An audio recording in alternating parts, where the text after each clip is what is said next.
las ciudadanas y ciudadanos mexicanos residentes en el extranjero podrán votar por los candidatos que se encuentran en nuestro país, en México. Ejercer tu voto desde el extranjero es asumir que puedes participar en las grandes decisiones políticas del país y que aunque no vives en México, sigues siendo ciudadano mexicano y aportas al fortalecimiento de la democracia. Pero, ¿cómo funciona el voto en el extranjero y cuáles son las personas que pueden votar? Esta noche me acompaña Carla Humphrey, consejera electoral del Instituto Nacional Electoral, el INE. Quédese conmigo esta noche, el programa va a estar muy bueno. Esto es Frente a Frente, periodismo con responsabilidad. Comenzamos.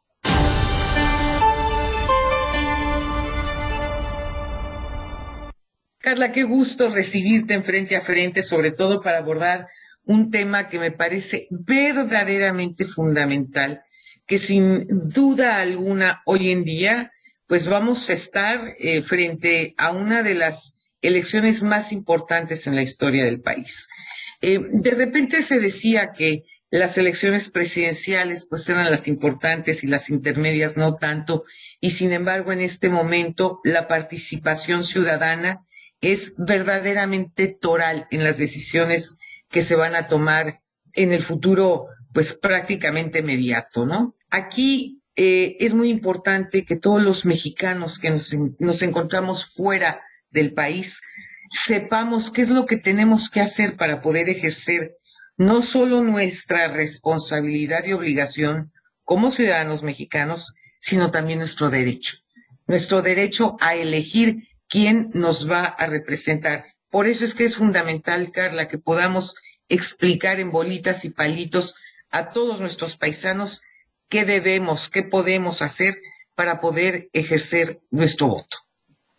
Gracias. Primero agradecerte la invitación a este espacio. Es un gusto poder platicar contigo. En el contexto además de esta elección, la más grande que hemos tenido o que tendremos, que habrá por primera vez elecciones en las 32 entidades federativas, que votarán casi 90 o podrán votar casi 94 millones de personas en nuestro país, se instalarán casi 164,000 casillas. Es muy importante que si bien ya llevamos algunos años en que las y los mexicanos residentes en el extranjero pueden votar, pero no muchos años, que eso hay que aclararlo. Sí, no muchos. Pues creo que la primera elección fue 2000 o 2006. 2006. Fue la primera en la que se implementó. Era un mecanismo o es un mecanismo muy complejo de voto postal, de dar un domicilio donde te tienen que hacer llegar cierta documentación, que tienes que llevar la boleta o entregar la boleta o mandarla a México vía correo certificado.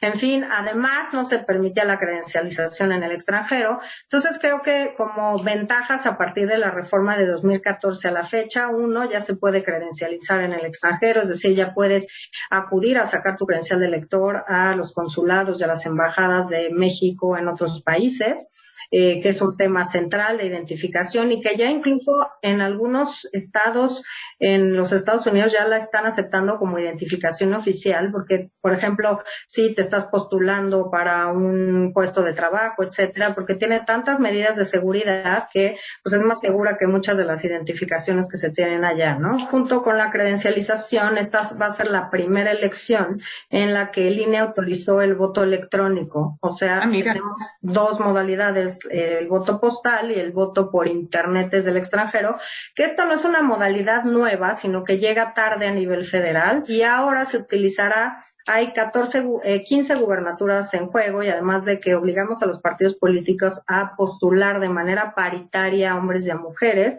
es decir, al menos tenían que postular a 7 mujeres para las gubernaturas.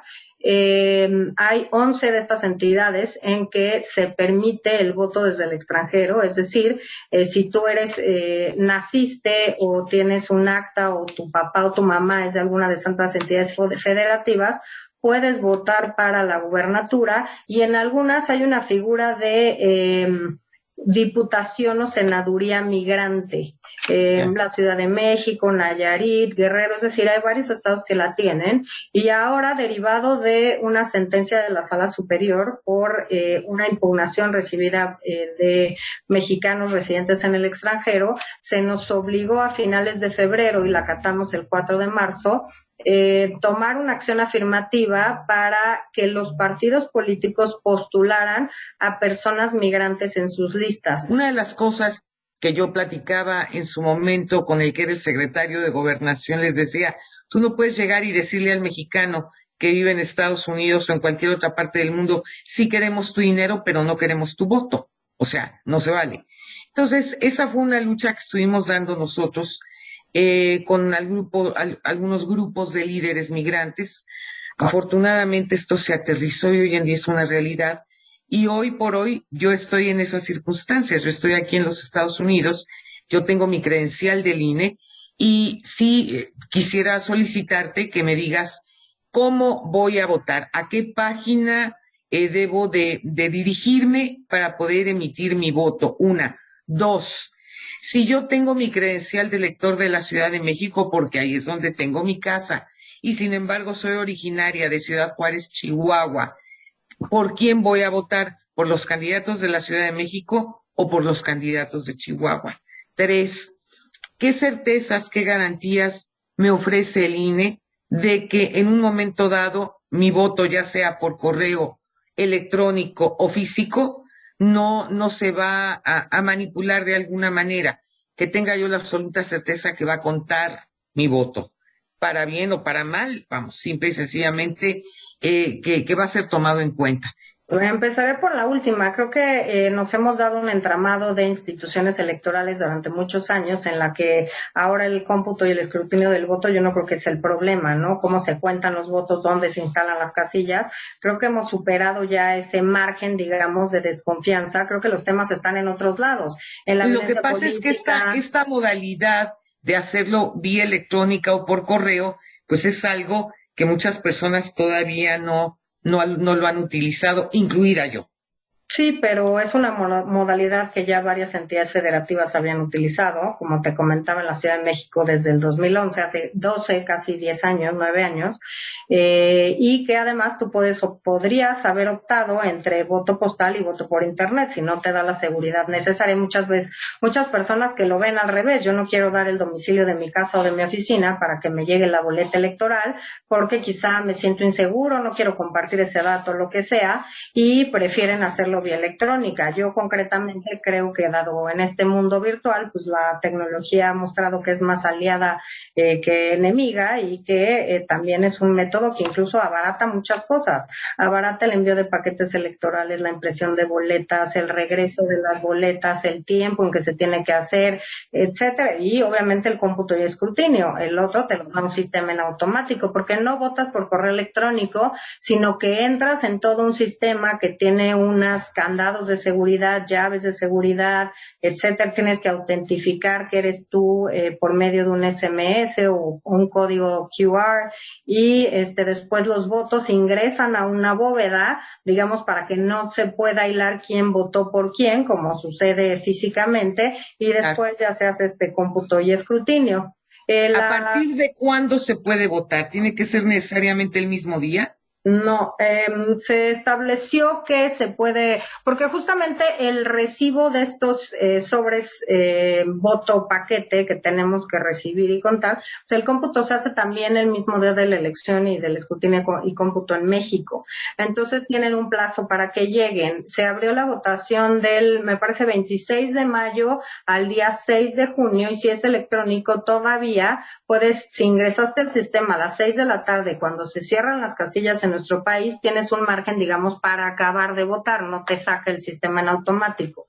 El problema, a la pregunta de, tengo una credencial de la Ciudad de México, pero nací en Chihuahua, si tú te credencializaste en la Ciudad de México porque ahí residías, es ahí por las autoridades por las que tienes que votar. Si tú te credencializas en el extranjero, Entonces, podrías optar, digamos, por tu entidad de nacimiento porque te interesa votar ahí o por seguir conservando una residencia si es que vienes en la Ciudad de México. Y también para personas que no nacieron en México, pero son descendientes de mexicanas y mexicanos, puedes optar entre el acta de nacimiento, digamos, de la entidad de tu papá o de tu mamá para decidir en qué entidad federativa vas a votar. Ahora aquí viene lo complicado. En este momento las personas ya tienen que estar registradas para votar desde el extranjero. Este sistema... ¿Cómo? O sea que ya ahorita ya no puedo yo votar.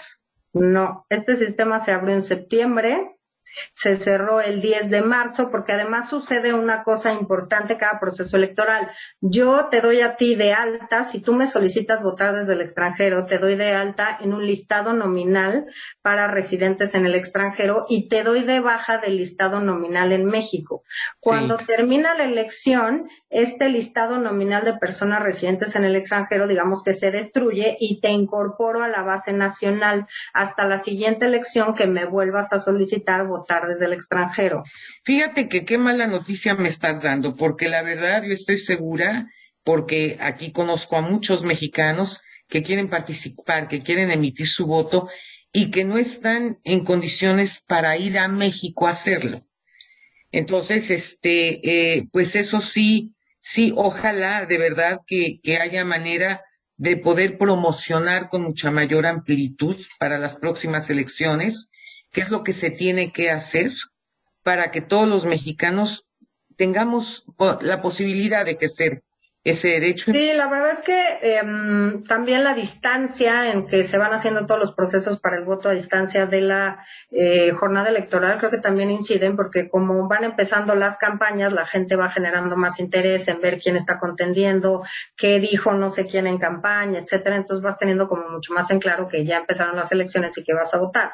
Pues mira que tienen chamba para dar a conocer todas estas cosas, porque pueden tener sistemas y pueden tener una serie de proyectos, etcétera, etcétera, muy vanguardistas, muy al día, pero si no lo dan a conocer es como si no existieran. Sí, bueno, desde la Ciudad de México sí hicimos esfuerzos importantes en acudir a distintos programas en Estados Unidos, justamente para dar a conocer el voto y tener una campaña mucho más importante. En el contexto de pandemia, con recortes presupuestales, etcétera, pues también creo que hay que ser más imaginativos de la forma de dar a conocer, pero sí se hizo a través de la Cancillería, sí se pidió que se hiciera una difusión a partir de nuestras sedes diplomáticas en el extranjero, sí con estas asociaciones de migrantes, pero claramente con lo que me estás diciendo el esfuerzo fue poco o poco eficiente para que se difundiera la información adecuadamente y más ciudadanas y ciudadanos pudieran votar desde el extranjero. Claramente ahora, pues no en todas las entidades, como te dije, solo en 11 no es un voto federal ahora, como cuando pasa con la presidencia de la República, pero bueno, 11 entidades federativas ahora se podía votar desde el extranjero por gubernatura, por senaduría en un caso y en otras por diputaciones migrantes, y creo que ese esfuerzo también era importante y las entidades federativas junto con los institutos locales también hicieron este esfuerzo, pero claramente no fue suficiente. Así es, Carla, pues te agradezco muchísimo que hayas estado esta noche conmigo en el programa y seguiremos muy en contacto porque hay muchas cosas todavía por hacer. Te agradezco muchísimo. Al contrario, te agradezco mucho la invitación y espero seguir platicando contigo en este espacio. Pero claro que sí, claro que sí. Muchas gracias. No se pierda nuestro próximo programa. México vive tiempos de cambio, tiempos de dar la cara, tiempos para hablar frente a frente. Muy buenas noches.